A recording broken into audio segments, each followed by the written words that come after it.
Bismillahirrahmanirrahim.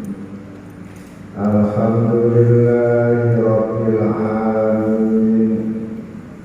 Wassalatu wassalamu ala nabiyyinal amin Muhammadin wa alihi wa sahbihi asma'in, amma ba'du.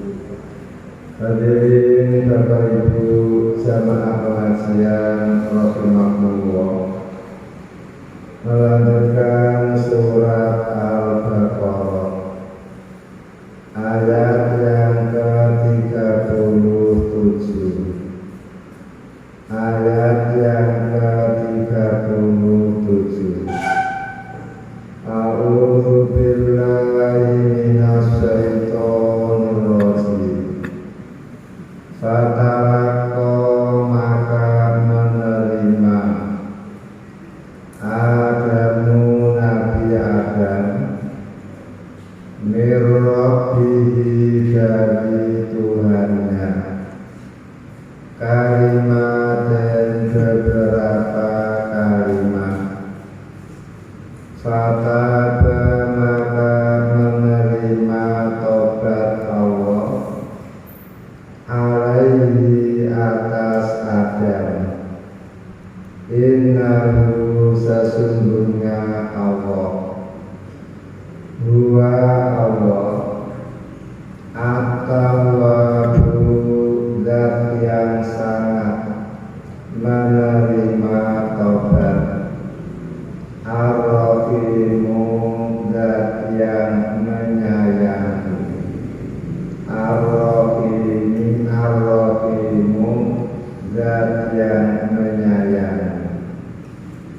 Fatalaqa Adamu mir Rabbihi kalimatin, maka Nabi Adam menerima beberapa kalimat dari Allah Rabbnya.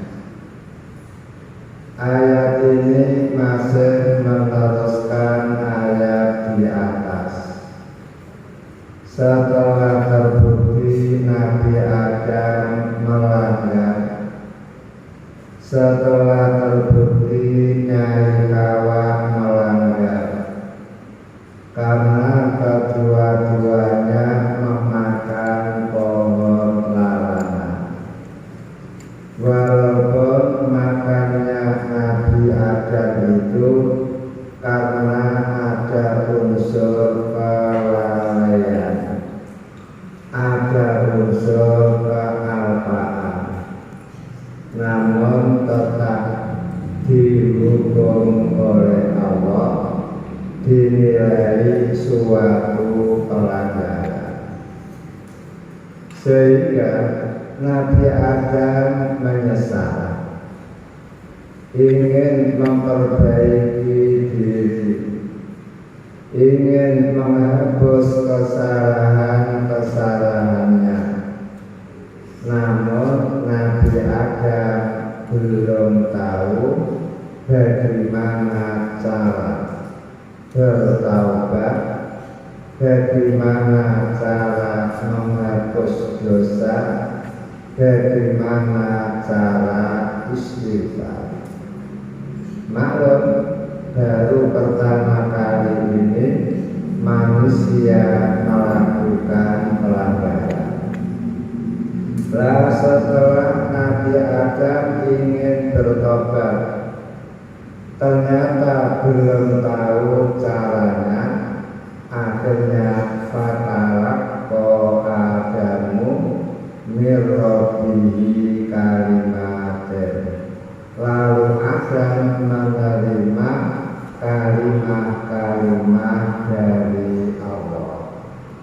Setelah Nabi Adam mengharapkan bagaimana cara bertobat itu, ternyata Allah baru memberi kepada Nabi Adam cara-cara bertobat.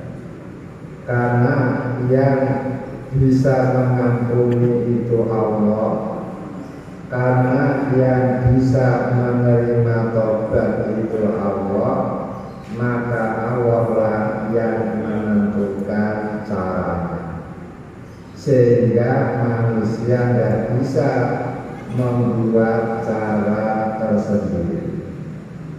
Sehingga salah kalau ada orang ketika berdosa tahu-tahu dia menghukum diri, tidak makan 2 hari 2 malam, itu kesalahan.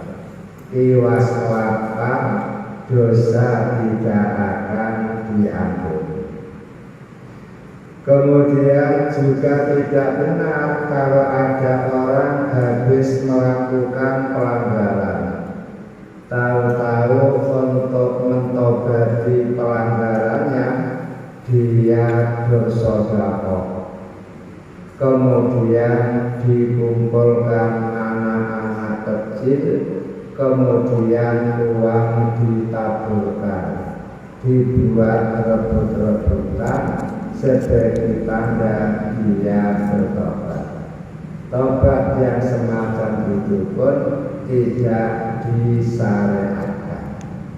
Mestinya niatnya saudara saja, jangan niat menghapus dosa, niatnya saudara itu bagus, ada nilai pahala. Kemudian kalau saudaranya baik, di samping ada pahala, bisa menghapus dosa. Namun sedekah bukan satu cara untuk bertobat. Makanya Nabi Adam tidak mau berkreasi, juga tidak mau berinovasi di dalam bertobat. Sehingga yang diharapkan oleh Nabi Adam, cara tobat yang datang langsung dari Allah Ta'ala. Ternyata keinginan Nabi Adam diketahui oleh Allah, kemudian dijawab oleh Allah. Jawaban Allah ini termaktub dalam surat Al-A'raf, surat yang ke-7 ayat yang ke-23. Qala Rabbana dhalamna anfusana wa illam taghfir lana wa tarhamna lanakunanna minal khasirin. Inilah kalimat cara bertobat yang diberikan Allah kepada Nabi Adam. Setelah ayat ini turun, masa Allah Nabi Adam sawan kepingin bertobat, cara tobat tidak ngerti, sekarang kok diberi 1 kalimat 2 kalimat oleh Allah. Dengan kalimat-kalimat itu berarti dia telah bertobat. Karena telah bertobat, dosa-dosanya diampuni.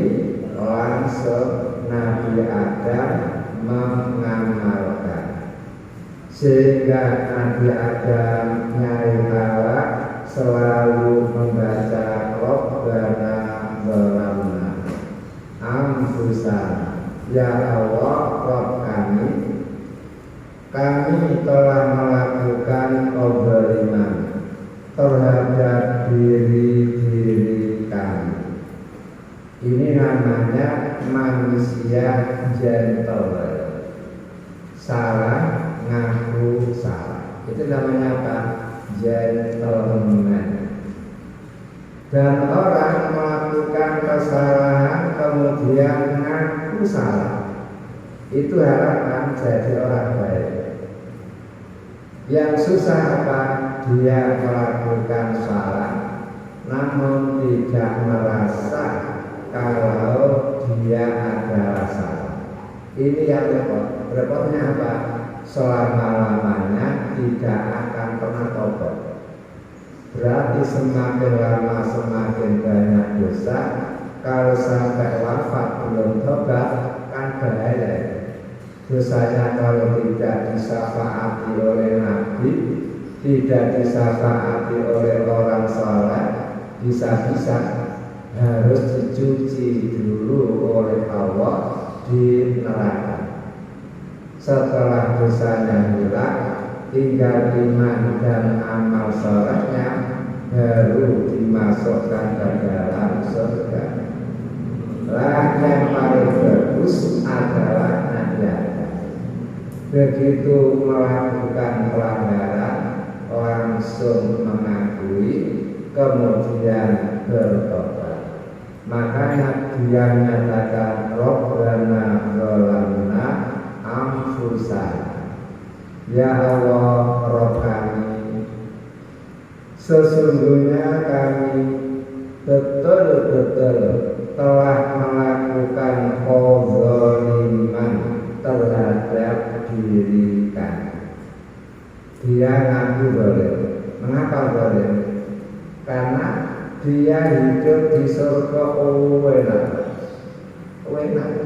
Gak usah macet, gak usah tanam, gak usah daun, tidak usah ngemes, tidak usah panen, makan tinggal makan, minum tinggal minum, pakaian sudah tersedia semua, rumah tidak usah bangun, tidak usah nyicil ya.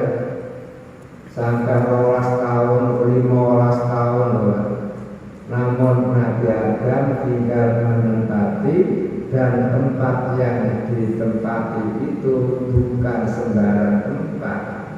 Lah kok gara-gara keteledoran dirinya lalu dia melanggar. Berarti apa? Melanggarnya dia sama saja dengan berbuat zalim terhadap dirinya menjadi sengsara, kepingin makan harus tandur dulu, kepingin minum harus membuat sumur dulu, kepingin berpakaian harus membuat pakaian dulu, sehingga diri menjadi berat. Itulah yang disebut apa? Zalamna anfusana. Kami betul-betul melakukan kezaliman terhadap diri kami.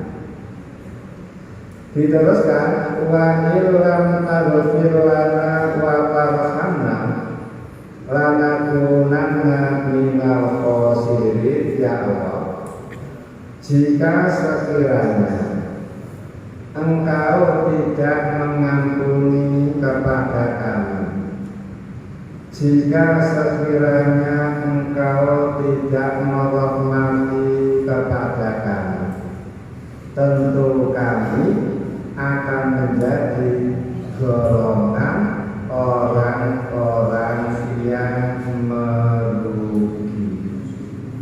Bayangkan, kalau hidup di dunia disebut mendolimi diri, dari hidup enak menjadi hidup melarat, berarti dia mendolimi dirinya. Sekarang Nabi Adam membuat pernyataan kalau dosa-dosanya tidak diampuni oleh Allah, dan jika Allah tidak merahmati, maka Nabi Adam akan menjadi orang yang rugi. Kapan ruginya? Besok di akhirat. Sehingga betul-betul menjadi orang rugi. Karena pelanggaran yang sekecil itu loh Pak, kalau nasib sial, dosa tidak diampuni, kan bisa mampir dulu ke neraka. Berarti kan betul-betul menjadi orang rugi. Makanya Nabi Adam terus bertobat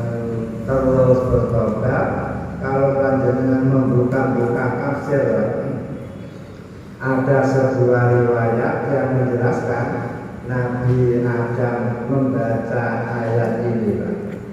Arba'ina khalifan 40 tahun.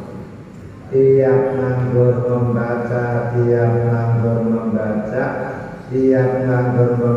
sampai 40 tahun. Sehingga dosa Nabi Adam betul-betul dihapus oleh Allah dan Nabi Adam punya hak untuk masuk surga lagi. Namun menunggu besok ketika trompet yang kedua ditiup. Selama trompet yang kedua belum ditiup, Nabi Adam tidak bisa masuk ke dalam surga lagi. Lah setelah Nabi Adam membaca doa tersebut, akhirnya apa? Fataba alaihi, maka Allah menerima taubat Nabi Adam. Mengapa Allah menerima taubatnya Nabi Adam? Jawabannya innahu huwa tawwabur rahim. Karena sesungguhnya Allah itu zat yang sangat amat menerima taubat atau menggunakan sirot mubalaghah. Berarti betul-betul mau menerima taubat hambanya. Karena menggunakan sirot mubalaghah berarti apa? Jangankan dosa kecil, kalau orang tobat tidak diterima tobatnya, dosa besar sebesar apapun, kalau mau bertobat dengan taubatan nasuha, maka tetap akan diterima tobatnya, sehingga semua kesalahannya akan diampuni. Makanya Nabi Muhammad sendiri pernah kan bercerita, ada seorang yang membunuh 99 orang. Kemudian ingin sekali untuk tobat, namun dia masih ragu seandainya tobat, kira-kira tobatnya diterima apa tidak. Akhirnya sebelum dia bertobat, tanya dulu kepada seorang kiai.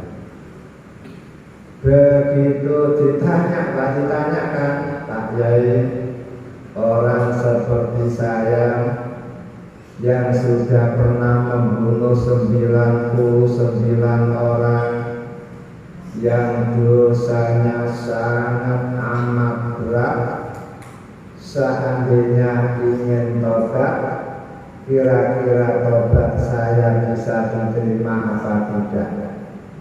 Ternyata dia yang ngomong tidak akan diterima. Jangankan 99, membunuh satu orang saja tidak akan diterima. Karena di dalam surat An-Nisa Allah mengatakan, wa may yaqtul mu'minan muta'ammidan fajazaa'uhu jahannam khalidan fiha wa ghadiba alaihi wa la'anahu wa a'adda lahu 'adzaban 'azima. Siapa yang membunuh orang mukmin dengan sengaja, maka hukumannya 5. Pertama jahanam, kedua khalidan fiha, kekal untuk selamanya. Padahal membunuh orang kan hanya butuh 2 detik, 3 detik ya, mati ya. Jus mati kan, hanya berapa detik itu, tapi dihukum jahanam untuk selamanya. Yang ketiga, wa ghadiba alaih, awan murka, Karena Allah murka tidak ada remisi, tidak ada abolisi, tidak ada potongan tahanan. Walaupun 17 Agustus Presiden kita memberi apa? Potongan tahanan bagi para narapidana, namun Allah tidak memberi. Saking serunya. Kemudian wa'anahu, Allah melaknat. Kemudian yang kelima, wa'adda lahu azaban azima, Allah menambah dengan siksaan yang sangat besar. Begitu. Lah ketika dinasihati kalau tobatnya tidak akan diterima, lah kok lesu. Meripatnya langsung memerah, langsung menggunakan jurus apa? Jurus edan kan? Ulamanya dikeprok-prok mata itu. Akhirnya genap mi'ah, genap 100. Ternyata setelah genap 100 dia tansaya ngeluh, bingung. Karena memang kata Nabi al-ismu mahaka fi nafsi, dosa adalah perbuatan yang membuat hati susah, sedih, gelisah, gundah, durhaka. Sehingga semakin banyak orang berbuat dosa, semakin gundah gulana hidupnya. Makanya menurut pengamatan masyarakat dunia yang dilanda kesedihan itu mayoritas orang Amerika, karena memang mereka banyak berbuat dosa sehingga hidupnya itu sedih.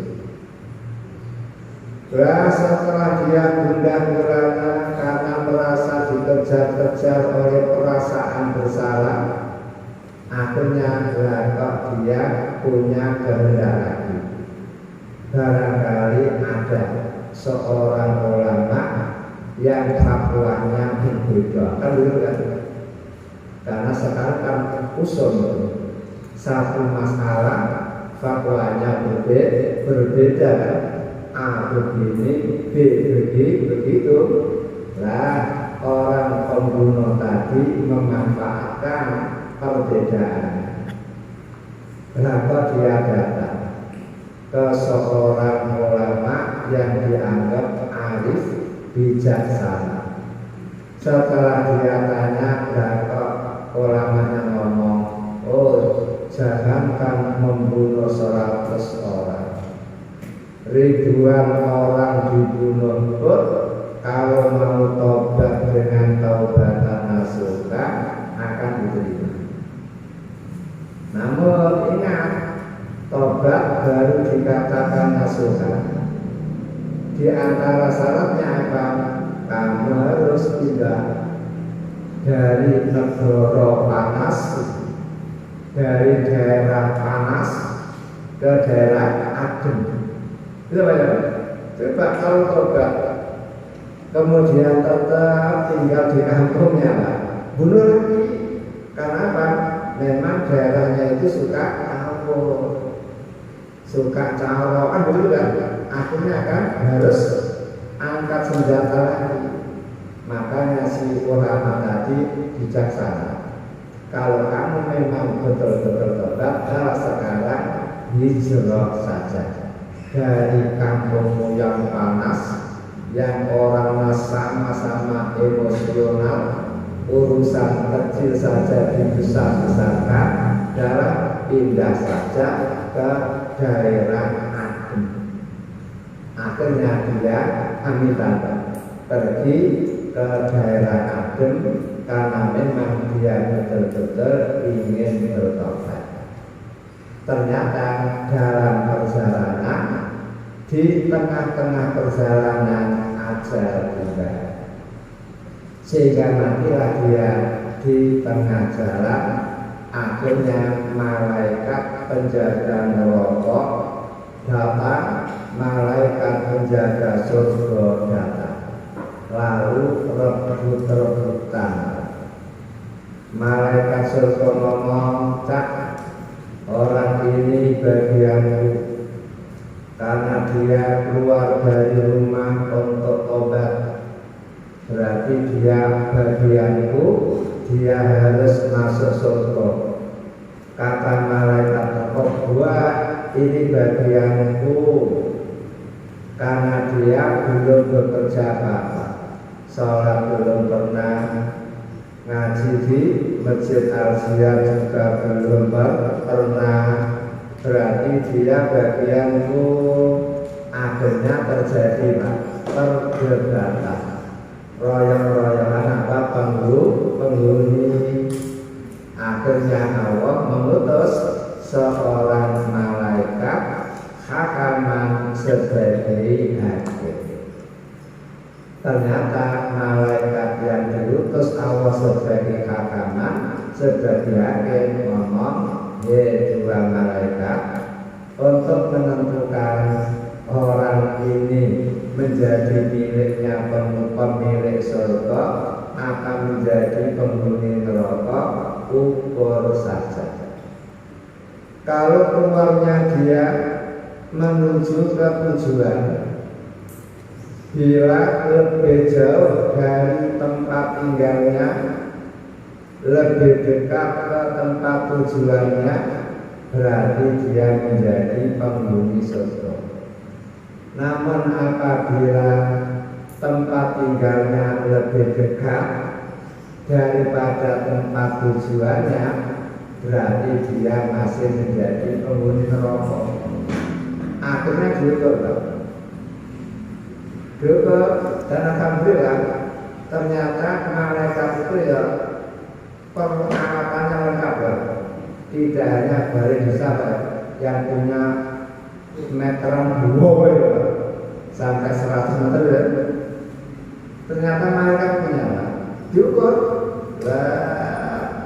ternyata masih berapa? Kalau satu jengkal lebih dekat ke tempat tujuan. Bayangkan, umpama antara rumah dengan itu dengan tempat tujuan 2 kilo, ternyata dia berjalan baru dapat 1 kilo 1 kilo mati. Berarti apa? Lebih dekat ke tempat tujuan. Akhirnya malaikat rinduan sewenang karena apa? Dapat penghuni baru, dapat penghuni baru. Namun malaikat biasa tidak mesur, kalau pemilu bermusuh, ya tenang saja, ya beliau menawan, kalacak ya, tak dimana untuk menang gitu kan. Seperti itulah injilnya malaikat rinduan dan malaikat malik. Walaupun semula berdebat royok-royokan penghuni, begitu ada keputusan ya sudah, kalah ya kalah, menang ya menang saja. Itulah yang perlu dicontoh karena apa? Hidup adalah fastabikul khairat, berlomba. Kalau ada yang menang ya sudah, bersyukurlah yang menang, yang kalah sabarlah yang kalah. Dengan kesabaran insya Allah periode yang akan datang kan masih bisa kan nyolong lagi kan gitu. Siapa tahu periode berikutnya bisa menang. Itu namanya apa? At-tawab. Dan sebagai bukti lagi kalau awal itu at-tawab menggunakan sifat mubalaghah. Allah pernah mengatakan di dalam hadis qudsi, seandainya ada manusia melakukan dosa ananas sama sebanyak mendung yang ada di langit, summa ghafaroni, kemudian dia minta ampun kepadaku, la ghafartu, tentu aku akan mengampuninya. Bayangkan, ada orang berbuat dosa sebanyak mendung yang ada di langit, kemudian dia minta ampun kepada Allah, Allah pun tetap mengampuni. Ini kan hebat. Inilah namanya apa? At-tawwab, zat yang betul-betul menerima tobat. Dan ternyata penerimaan tobat Allah ini tidak hanya ketika panjenengan di dunia saja. Sampai panjenengan ketika menghadap kepada Allah, kemudian membawa dosa, masih bisa diampuni. Sehingga di dalam hadis qudsi Allah mengatakan, seandainya manusia datang kepadaku di pura bil ardi khati'atan la yusyriku bi saya akaituhu di pura biha maghfiratan. Seandainya ada manusia datang kepadaku pada hari kiamat dengan membawa dosa sepenuh bumi, namun tidak ada dosa syiriknya sama sekali, maka aku akan datang menyambut dia dengan membawa pengampunan sepenuh bumi. Hamba datang membawa kesalahan sepenuh bumi, Allah menghadap dengan pengampunan sepenuh bumi. Kira-kira ya, dulu apa nol-nol? Nol-nol kosong belum. Hanya ulama yang dibawa oleh hamba itu bukan dosa, tapi khotiah.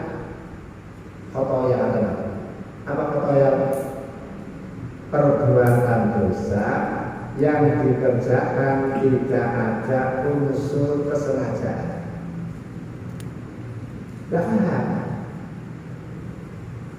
Lah karena tidak ada unsur kesengajaan, dosa mulai balik sampai kowek sampai ngatel, perbuatan dikerjakan terus. Tidak paham kalau itu dosa. Ada dosa.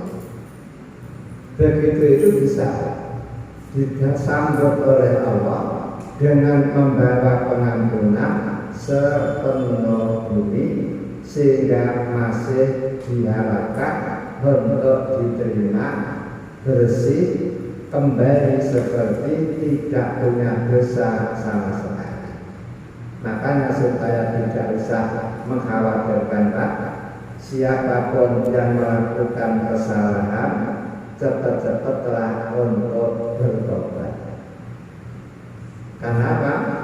Umur itu tidak menunggu tobat panjenengan. Kalau umur habis tobat belum terlaksana, yang rugi kita sendiri. Makanya yang paling bagus praktekkan hadis qudsi yang menerangkan Allah itu Nabi Muhammad ngomong, Allah itu tiap malam yang suatu yada membentangkan tangannya agar orang-orang yang berbuat dosa di siang hari mau bertobat di malam hari. Kemudian Allah pun membentangkan tangannya di siang hari. Begitu terus, agar orang-orang yang berbuat dosa di malam hari mau bertobat di siang hari. Sampai kapan Allah terus membentangkan tangannya itu? Sampai matahari terbit dari barat. Kalau matahari sudah terbit dari barat, tangan Allah sudah tidak dihentikan begini. Berarti sudah tidak waktunya tobat. Karena tidak waktunya tobat, sudah dia dosanya pun akan dibawa menghadap ketika yaumul hisab. Lah dari hadis itu disimpulkan, Pak, kalau panjenengan menunda-nunda dosa, menunda-nunda tobat, maksimal dosa di waktu siang, malamnya sudah tobat. Malam berbuat dosa, maksimal siangnya sudah bertobat.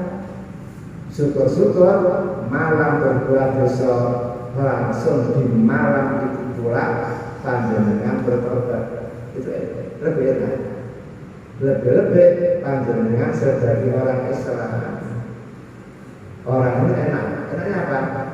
Punya dosa apapun panjenengan, punya dosa seberapapun banyaknya panjenengan, ketika tobat cukup langsung berhadapan dengan Allah. Dan tidak usah omong-omong kepada siapa. Sampai bojo pun tidak perlu diomongi. Kalau panjenengan pernah melakukan ini, pernah melakukan itu. Beda dengan agama lain. Agama lain ada. Kalau ada orang berbuat dosa, kemudian mau tobat, harus datang kepada kiainya. Kemudian ngomong, bos, saya baru saja bos melakukan pelanggaran besar dan sekarang saya ingin bertobat. Bagaimana caranya bos? Kata bosnya, oh dosamu besar. Kalau kamu sendiri yang minta ampun, tidak akan diampuni. Karena terlalu besar dosa kamu, maka yang bisa membuat dosa kamu terampuni harus dimintakan ampun oleh orang yang suci. Namun orang yang suci itu akan mau asalkan ada imbal balik, karena harus poso, harus melayan bumi. Begitu Pak. Akhirnya apa? Lah berapa bos? Tidak banyak-banyak, 10 juta saja. Berarti apa? Makelar obat. Lah Islam tidak seperti itu. Enak, tidak usah pondok soko-soko. Justru kalau kalian ngomong, harapan tidak diampuni malah. Sehingga Nabi Muhammad mengatakan, kullu ummati mu'afan illal mujahirin. Semua umatku dosa-dosanya akan diampuni dan diselamatkan oleh Allah. Umatku dosanya akan diampuni dan akan diselamatkan. Illal mujahirin, kecuali orang yang menampak-nampakkan dosa. Kata sahabat, bi man mujahirun, siapa bi yang dimaksud mujahirun itu? Orang yang menampak-nampakkan dosa. Kata Nabi, dia berbuat dosa di malam hari. Di saat berbuat dosa, Allah menutup-nutupi dia, sehingga satpam tidak tahu, Pak polisi tidak tahu, tonggo tidak tahu, dan dia tahu karena memang ditutupi Allah. Pagi hari malah cerita kalau konco-koncone, koncoku tadi malam rezeki nompo, apa? Lah kok bener-bener ada cewek, mendekati saya, ya, kemudian begini sampai terjadi begini, Pak. Dia berbuat dosa, ditutup-tutupi oleh Allah. Lah ketika pagi tutup Allah malah dibuka, sehingga diomongkan kepada teman-temannya, orang semacam ini tidak akan dimaafkan oleh Allah, tidak akan diselamatkan dari hukuman. Makanya sekali lagi, panjenengan kalau pernah kesenggol, pernah kesandung dalam perbuatan salah, tidak usah ngomong, cukup tobat saja kepada Allah dengan menggunakan cara yang sudah diatur oleh Allah. Apa itu? Di antaranya menggunakan sebabnya Nabi Adam, yaitu Rabbana zalamna anfusana wa illam taghfir lana wa tarhamna lanakunanna minal khasirin. Itu namanya apa? Lafaz tobat yang ada dasar hukum. Yang penting ketika membaca itu Pak, haruslah zahiran wa batinan, lidahnya ngomong, hatinya tembus ya. Apa ada orang dulu mau bibirnya tok banyak Pak. Assalamualaikum warahmatullahi wabarakatuh. Kan dulu Pak, sambil ngomong salam, kukur begini kan gak serius namanya itu. Kayak semuanya hanya di mulut, hati gak tembus. Karena apa? Hati mikir gatalnya apa? Kukur. Makanya kalau salam itu pun harus apa? Yang dohir, hati salam, mulut salam, itu mustahil. Bukan salam itu kan poin bunga selamat, bunga dapat rahmat, bunga dapat berkah ya. Bukan tidak sembarangan. Orang Yahudi paling pinter, kiainya orang Yahudi, namanya Abdullah bin Salam. Sebelum dia masuk Islam, dia mengatakan salam terbaik sedunia adalah salam milik agama Islam. Tidak ada bandingannya. Nah begitu kadang-kadang orang Islam kok isi mengucapkan salam kepada temannya. Padahal ganjaran paling berapa? Bunga montok loh. Sudah dapat pahala. Lebih-lebih kalau berhasil teman panjenengan dapat rahmah gara-gara panjenengan, teman panjenengan dapat keselamatan gara-gara doa panjenengan, teman panjenengan dapat berkah gara-gara doa panjenengan, malah seperti apa pahala Allah yang diberikan kepada panjenengan. Dan gara-gara panjenengan mengucapkan salam, teman panjenengan ikut mendoakan panjenengan kan. Sehingga orang Islam harus membudayakan mengucapkan salam. Namun saya kadang-kadang ketemu teman salam, ketemu bojo gak salam, kok mentolo ya. Dunga kau wong selamat, kalau bojo gak tahu didungak ini lucu lucu. Masuk rumah, di rumah ada anak-anak ya tidak salah. Berarti apa? Kalau anak yang mentolo tapi dunga mestinya apa? Justru dengan anak, dengan itu juga terus masuk rumah salam, meninggalkan rumah salam, ketemu di jalan salam, berarti manfaatnya kembali kepada keluarga. Maka mulai ini silakan jenengan budayakan urung salam itu jangan hanya dengan teman, bojo, anak juga harus diberi salam. Karena salam merupakan doa, doa itu akan mudah didengar dan diterima oleh Allah. Lebih-lebih Allah itu tidak hanya tawaf, tidak hanya siap menerima doa, namun ditambah al-Rahim. Allah itu zat yang welas asih. Mengapa tawaf dan tawaf ini apa? Kalau hanya tawaf biasanya hancur apa? Hancur, bersih. Namun nol, belum ada isi. Nah, supaya dia itu dapat tawabun terus dapat rohim, maka setelah merasa dirinya salah, kemudian bertobat, maka sebagai bukti dia tobat harus banyak-banyak beramal saleh. Lah amal soleh setelah tobat inilah yang mengundang rahim Allah, sehingga dia dapat dua, dapat tobat dari Allah, dapat rahman rahim dari Allah. Sehingga Nabi mengatakan wa'at bilis sayyi'atal hasanata tamhuha. Ikutilah perbuatan yang buruk dengan perbuatan yang baik. Kesenggol perbuatan maksiat, cepat-cepat melakukan yang baik. Kesandung perbuatan mungkar, cepat-cepat melakukan kebaikan. Karena apa?